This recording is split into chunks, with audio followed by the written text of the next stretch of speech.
네, 이 시간 하나님께서 우리에게 주신 말씀 보겠습니다. 고린도전서 15장 12절에서 19절 말씀입니다. 고린도전서 15장 12절에서 19절 말씀 읽겠습니다.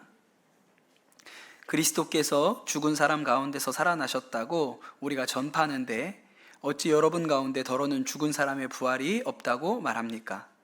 죽은 사람의 부활이 없다면 그리스도께서도 살아나지 못하셨을 것입니다. 그리스도께서 살아나지 않으셨다면 우리의 선포도 헛되고 여러분의 믿음도 헛될 것입니다. 우리는 또한 하나님을 거짓되이 증언한 자로 판명될 것입니다. 그것은 죽은 사람이 살아나는 일이 정말로 없다면 하나님께서 그리스도를 살리지 아니하셨을 터인데도 하나님께서 그리스도를 살리셨다고 하나님에 대하여 우리가 증언했기 때문입니다. 죽은 사람들이 살아나는 일이 없었다면 그리스도께서 살아나신 일도 없었을 것입니다. 그리스도께서 살아나지 않으셨다면 여러분의 믿음은 헛된 것이 되고 여러분은 아직도 죄 가운데 있을 것입니다. 그리고 그리스도 안에서 잠든 사람들도 멸망했을 것입니다. 그리스도 안에서 우리가 바라는 것이 이 세상에만 해당되는 것이라면 우리는 모든 사람 가운데서 가장 불쌍한 사람일 것입니다. 아멘. 하나님의 말씀입니다. 어떤 목사님께서 하신 이야기예요.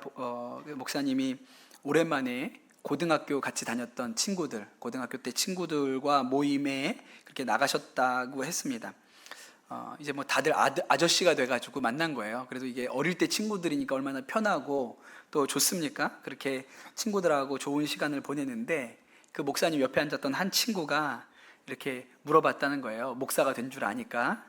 야, 최 목사, 그런데 솔직히 너도 부활은 못 믿겠지? 이렇게 물어봤다는 거예요. 왜냐하면 이 목사님이 대학교 다닐 때 전공을 생물학을 하셨거든요. 그러니까 자연과학을 공부하셨는데 야, 네가 생각해도 부활은 말이 안 되지 않냐? 이렇게 물어본 거예요. 너도 자연과학을 공부했는데 그 말이 안 되지 않아? 이렇게 물어봤다고 합니다. 그러면서 좀 이렇게 친구가 좀 당황스러운 표정을 지으니까 이 얘기 하기를, 야, 네가 교회에서 목사인데 부활을 안 믿는다 그러면 네 입장이 곤란해지겠지만 우린 다 친구인데 뭐 어떠냐, 솔직하게 한번 얘기해봐라. 사실 네가 생각해도 부활은 말이 안 되지? 이렇게 얘기를 했다는 거예요. 그래서 아주 좀 당혹스러우셨다고, 나는 부활을 믿어, 그렇게 얘기를 했는데 미심쩍은 얼굴로 이렇게 쳐다봤다고 그렇게 얘기를 하세요. 오늘 우리가 사도신경의 구절 중에 장사된 지 사흘 만에 죽은 자 가운데서 다시 살아나셨으며 이 구절을 가지고 말씀을 나누면 좋겠습니다. 세상의 모든 사람이 태어나고 또 죽습니다. 여기 있는 모든 분들도 태어나고 또 우리도 언젠가 죽게 되겠죠. 그러니까 예수님이 태어나시고 죽으셨다는 것은 인정하기가 뭐 어려운 일이 아닙니다. 누구나 그러니까요. 근데 부활은 다르죠. 부처님도 태어나시고 또 돌아가셨습니다. 그러나 부활하진 않으셨어요. 부활은 우리에게만 있는 것이죠. 그러니 사람들에게 죽은 자가 살아나는 부활이 있다는 것을 믿는 일은 쉬운 일은 아닐 수 있습니다. 근데 우리가 이렇게 생각하는 경향이 있어요. 우리는 부활을 이렇게 믿는 것이 어려운데 옛날 사람들은 부활을 우리보다 훨씬 더 편하게, 그때는 뭐 이렇게 과학적인 사고관이 없었으니까 쉽게 믿지 않았을까, 이렇게 생각을 하는 경향이 있습니다. 그런데 여러분, 부활은 지금도 믿기 어려운 거지만 당시에도 믿기 어려운 것이었다는 거예요. 성경에 나오는 사람들 중에 사두개인이라는 사람들이 있거든요.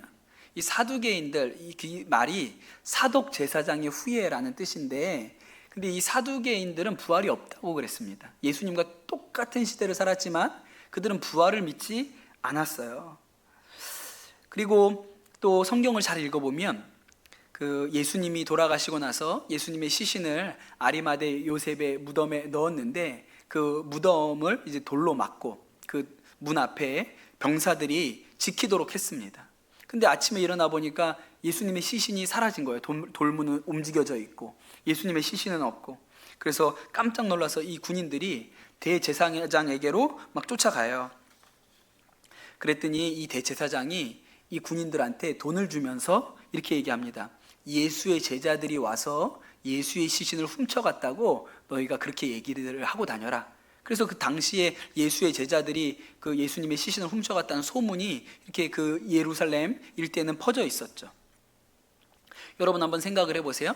당시의 사람들, 그 이스라엘 예루살렘에 살고 있었던 사람들에게 예수님이 부활했다는 말과 예수님의 제자들이 예수님의 시신을 훔쳐갔다는 말 중에 어떤 것이 더 합리적으로 받아들여지기가 쉬웠을까요?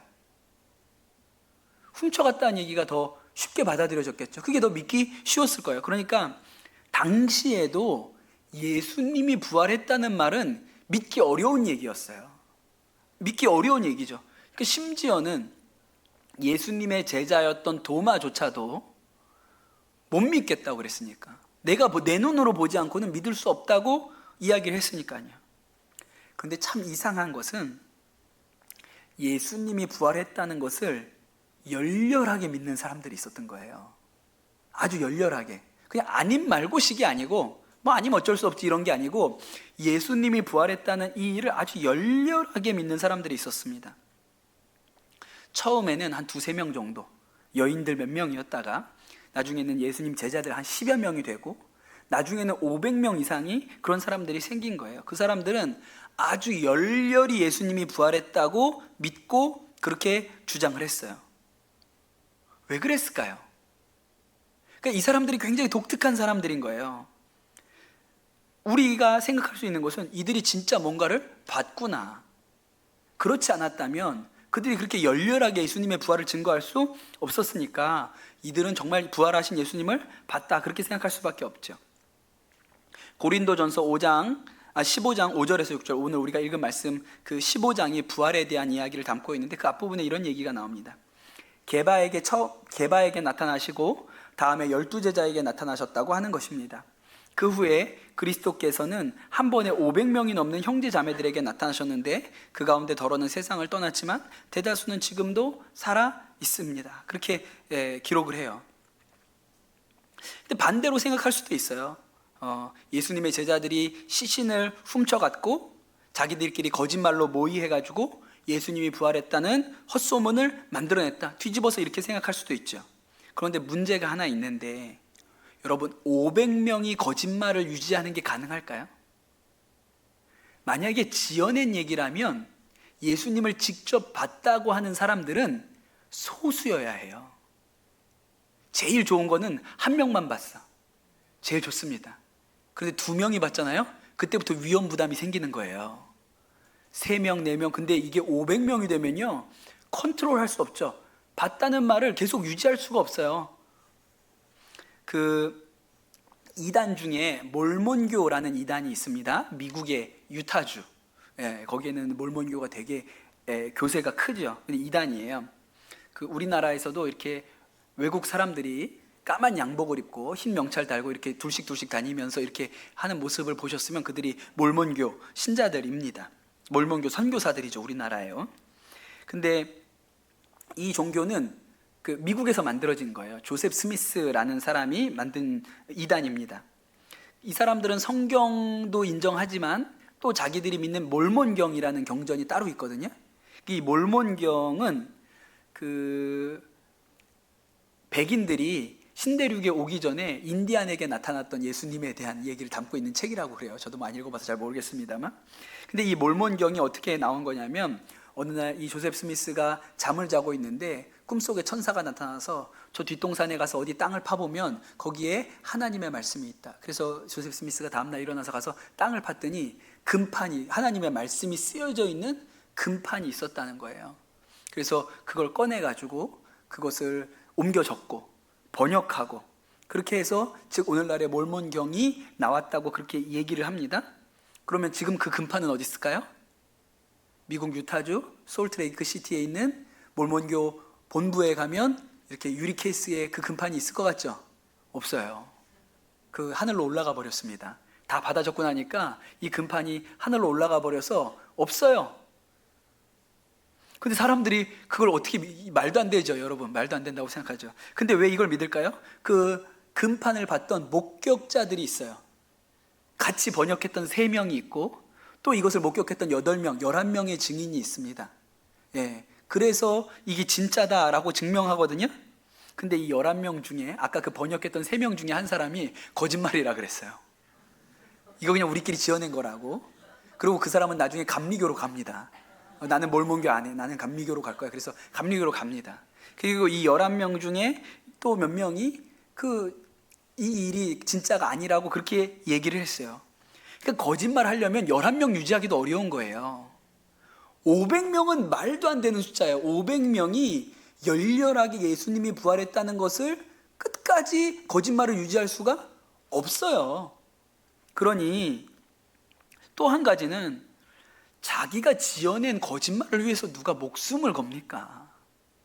이 예수님의 제자들이나 그 사도라고 예수님을 부활한 예수님을 목격했던 많은 사람들이 그 복음을 전하다가 순교당하죠. 그리고 그 예수님의 부활을 믿었다는 것 때문에 자신들의 가족들 유대교에서 쫓겨나요. 그 누가 거짓말을 이거를 정당화시키려고 목숨을 걸고 가족들과 이별을 하고 이런 일을 하겠어요. 그러니까 이해가 안 되는 일이죠. 그러니까 적어도 이 500명은 뭔가 확실히 본 거예요. 아주 충격적인 걸 본 거죠. 너무나도 분명하고 부인할 수 없는 뭔가를 보지 않고는 이런 일이 일어날 수 없었다고 볼 수밖에 없습니다. 여러분, 만약에 진짜 예수님의 부활이 없었다면 어떻게 됐을까요, 지금? 제 생각에는 2000년이 지난 지금 예수라는 인물을 기억하는 사람은 거의 없을 거예요. 부활이 없었다면요. 예수님이 당대에 그렇게 유명한 사람이 아닙니다. 당시에도 유명한 사람들이 있죠. 로마 황제, 그건 역사서에, 다른 역사서들에도 여러 곳에서 기록하고 있어요. 무슨 큰 전쟁에 나가서 이긴 사람, 장군들도 다른 역사서에도 남아 있어요. 그 다음에 이 이스라엘의 지도자였던 헤롯, 이런 사람들도 다른 책에도 기록이 많이 남아 있습니다. 근데 예수님에 대한 얘기는 다른 역사에는 기록이 없어요. 왜냐하면 그렇게 유명한 사람이 아니었거든요. 무슨 역사책에 남을 만한 그런 인물이 아니었어요.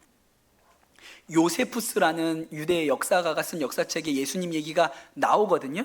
근데 거기에 나오는 이유도 나중에 예수님을 따르는 사람들이 너무 많아지니까, 그러니까 그 예수라는 사람이 어떤 사람이었는지를 쓴 거죠.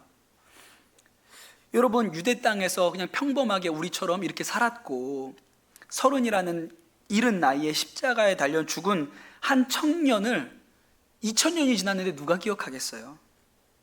그런데 여러분, 당시에 이 예수님을 알았던 사람들에게는 이 예수님이 너무너무 강렬하게 남았어요. 단지 그가 병든 자를 살렸기 때문에, 그가 또 5,000명을 먹였기 때문에, 십자가에 죽었기 때문에? 아닙니다. 여러분, 십자가에 죽은 사람은 예수님 말고도 너무 많아요. 예수님 돌아가실 때도 양옆에 강도가 2이나 있었는데 우리는 기억 못 하잖아요.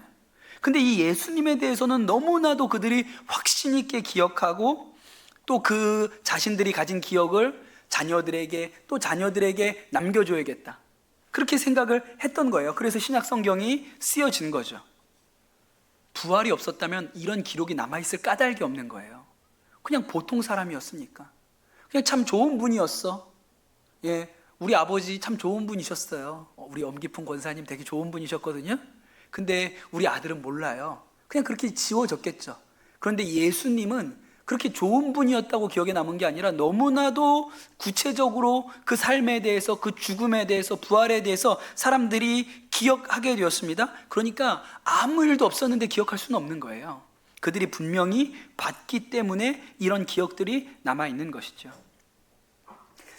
이런 이야기들이 많이 있습니다. 예수님이 부활하셨다는 이 얘기가 허구라는 것을 밝혀야겠다. 말도 안 되는 얘기니까 내가 좀 책을 찾아보고 자료를 모아보고 공부를 해보면 이게 거짓말이라는 것을 얼마든지 밝혀낼 수 있을 거야, 그렇게 생각하고 도전한 사람들이 있어요. 제일 유명한 사람이 류 월리스라는 사람입니다. 이분도 예수님의 부활이 가짜라는 것을 얘기하고 싶어서 공부를 했어요. 공부를 하다가 아니구나, 이게 진짜구나 라고 깨닫고 돼서 그가 쓰려고 했던 책을 바꾸죠. 그래서 쓴 책이 배너예요. 배너. 우리 청소년들 모르죠? 배너가 뭔지. 네, 그런 게 있습니다. 옛날 영화 배너라는 유명한 소설이 있어요. 또 제가 전에 한번 설교 중에 인용을 했는데, 미국의 CCC의 아주 유명한 설교자 중에 조슈 맥도웰이라는 분이 계시거든요. 이분 아주 불우한 가정에서 태어났고 예수 믿는 사람 꼴도 보기 싫어했던 사람이에요. 그리고 본인이 이제 대학교 가서 야, 내가 조금만 연구해 보면 이 부활이 거짓말이라는 거 얼마든지 설명할 수 있을 것 같아. 그래서 유럽으로 날아가서 거기서 뭐 책들을 찾아가면서 공부를 합니다.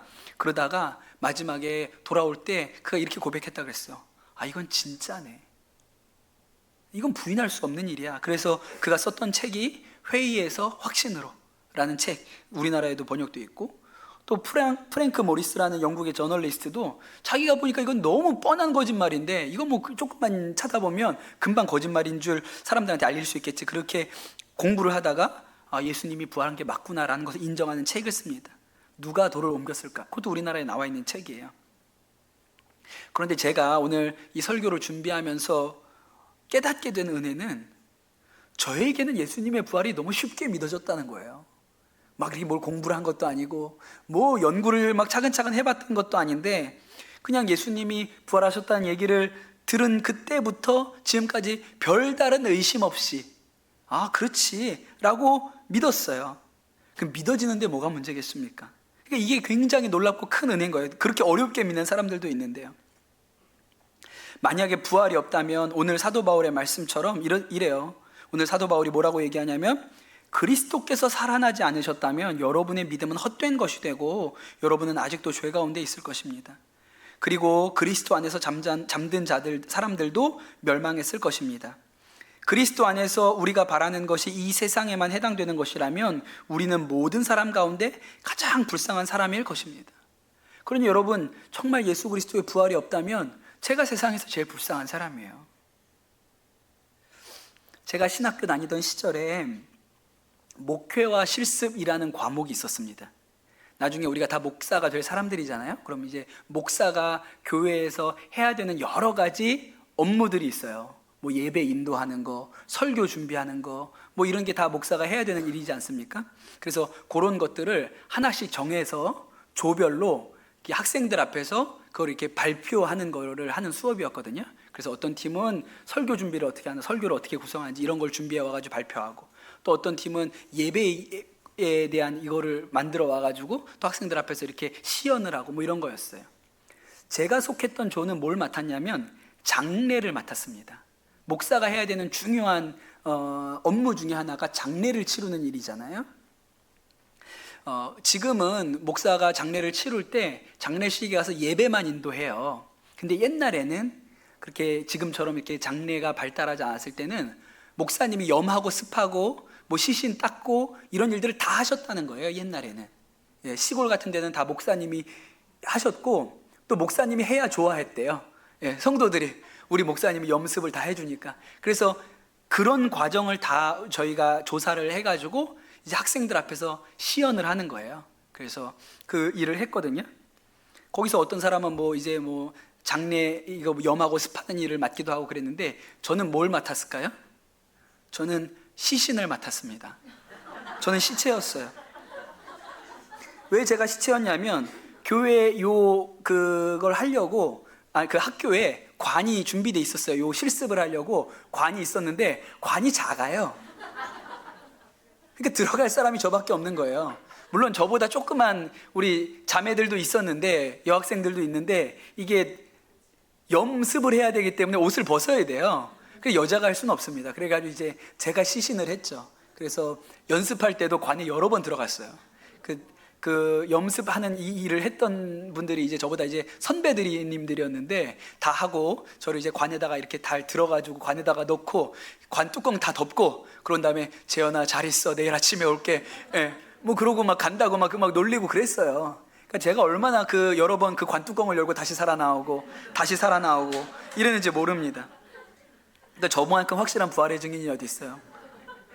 여러분, 사실 뉴스를 보면요, 그런 뉴스 많잖아요. 해외 토픽 중에 죽은 줄 알고 장례를 치르는데 막 관뚜껑을 열고 열어달라 그래가지고 살아나왔다, 이런 해외 토픽 많이 보셨죠?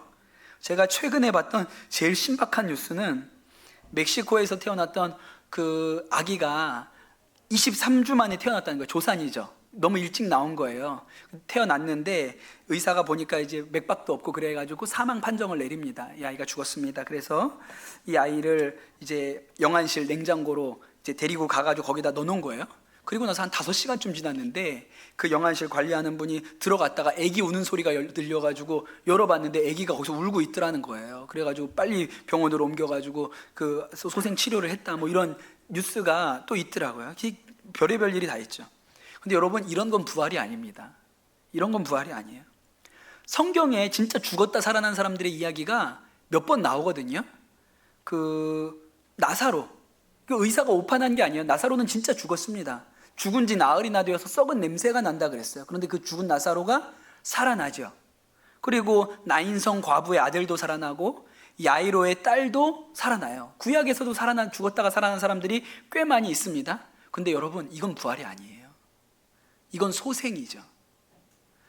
이 몸을 입고 죽었다가 이 몸을 입고 다시 이 몸에서 다시 생명이 살아나는 일은요, 부활이 아니에요. 그건 소생이에요. 부활은 그런 것이 아닙니다. 부활은 지금 우리가 가지고 있는 이 몸이 다시 살아나는 게 아니에요.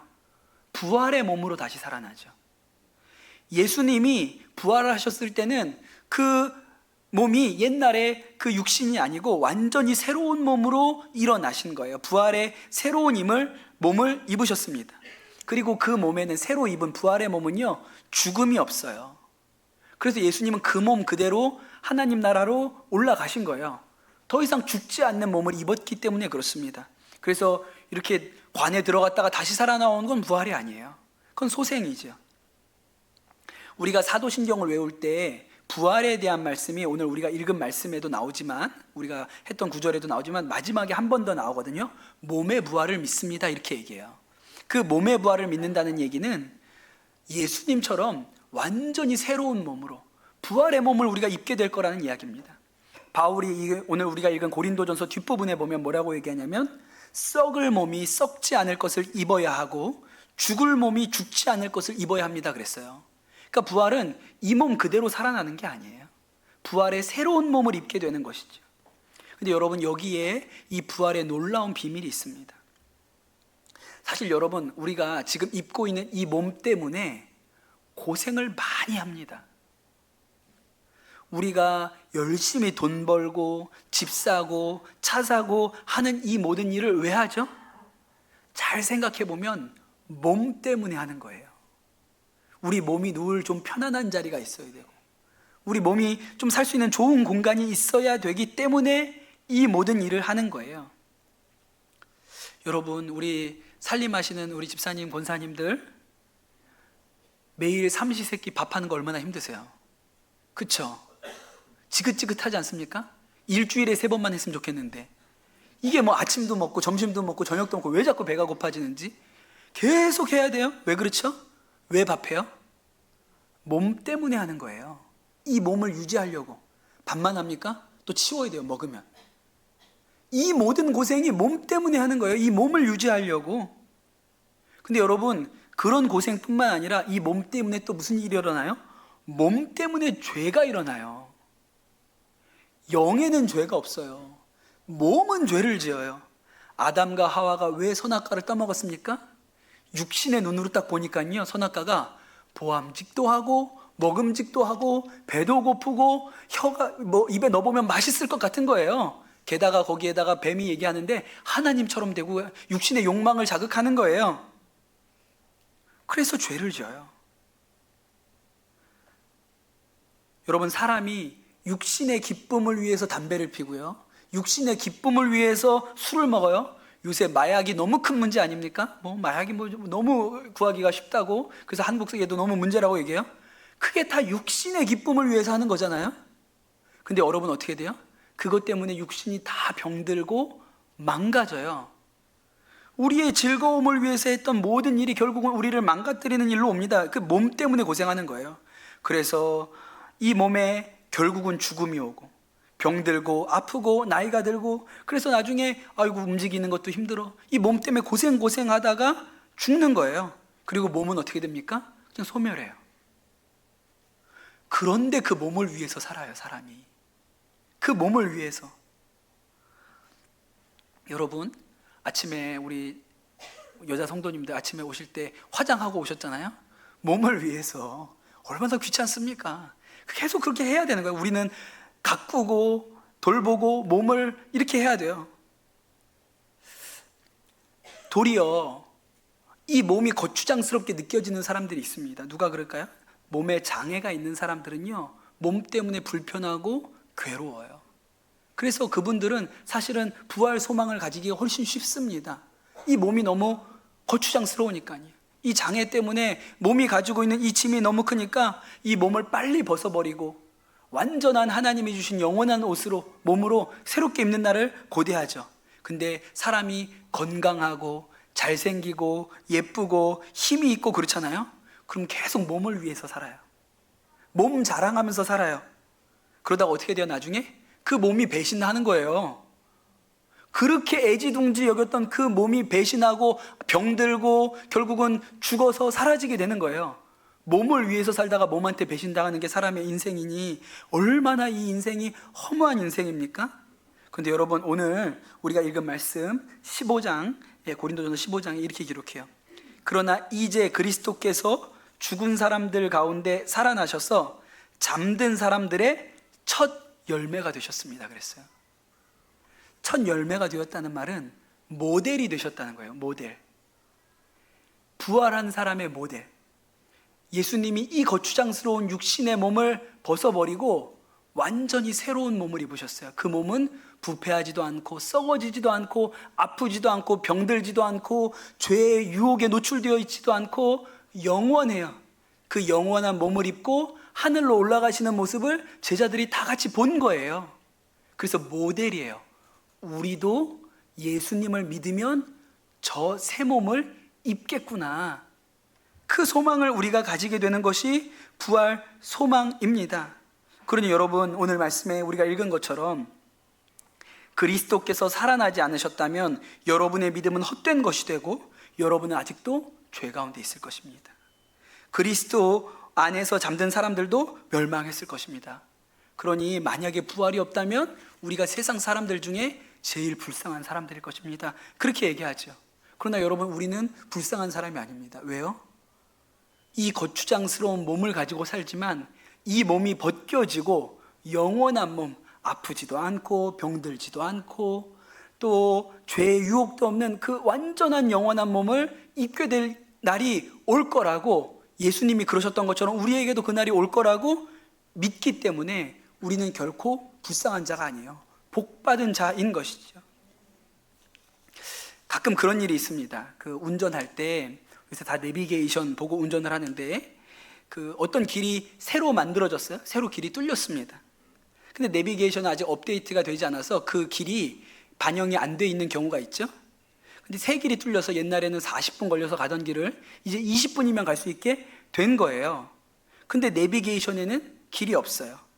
그러니 뭐 지나다니는 차도 별로 없고 아주 쏜살같이 그 길로 가면 너무 좋죠. 근데 그런 길을 달려가면 내비게이션이 계속 말을 합니다. 경로를 재탐색합니다. 경로를 재탐색합니다. 그러다가 지쳐가지고 어느 순간 말을 안 하기 시작해요. 더 이상 나는 탐색을 못 하겠다 이렇게 해서 말을 안 하기 시작하거든요. 길이 없다는 뜻이죠. 그 길은 없는 길이에요. 근데 내비게이션 화면을 보면 내 차가 산을 지나고 강을 넘어서 비행기처럼 막 날아가고 있는 거예요. 인간의 내비게이션에는 막다른 산이라고, 여기서부터는 더 이상 길이 없다고 그렇게 우리한테 알려줘요. 근데 길이 있어요. 사람들이 알지 못하는 인간의 내비게이션에는 없는 길이 있습니다. 그 길이 부활이에요. 사람들은 야, 부활 그런 게 어디 있어? 사람이 다 죽으면 끝나는 거지, 그냥 몸을 위해서 살다가 몸이 썩어서 없어지는 것이 인생이라고 생각합니다. 그러나 여러분, 예수님의 내비게이션에는요 거기가 끝이 아니라고 나와요. 거기서부터 다시 길이 있다고 나와요. 영원한 생명으로 들어가는 길이 있다고 가르쳐 주시죠. 그것이 부활입니다. 여러분, 저는 우리가 이 사도신경의 이 말씀, 장사된 지 사흘 만에 죽은 자 가운데서 다시 살아나셨으며, 이 구절을 우리가 외울 때마다 우리가 마음 가운데 확인해야 하는 믿음은, 아, 예수님께서 부활의 첫 열매이시구나.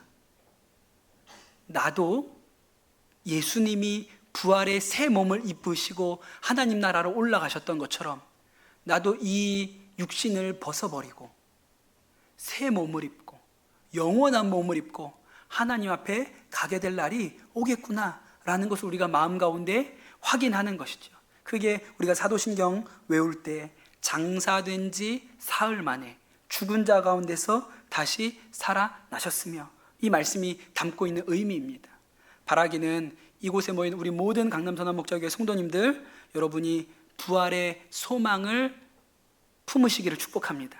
예수 그리스도께서 부활의 첫 열매가 되신 것이 여러분 마음 가운데 믿어지고, 우리도 이 지긋지긋한 육신을 벗어버리고 육신을 위하여 살지 않고 영을 위하여, 하나님을 위하여 살다가 이 몸을 벗어버리고 하나님 앞에 가는 그 순간을 여러분 소망하시고 기다리시는 은혜가 여러분에게 있게 되시기를 예수님의 이름으로 축복합니다. 오늘 주신 말씀 붙들고 같이 기도하도록 하겠습니다.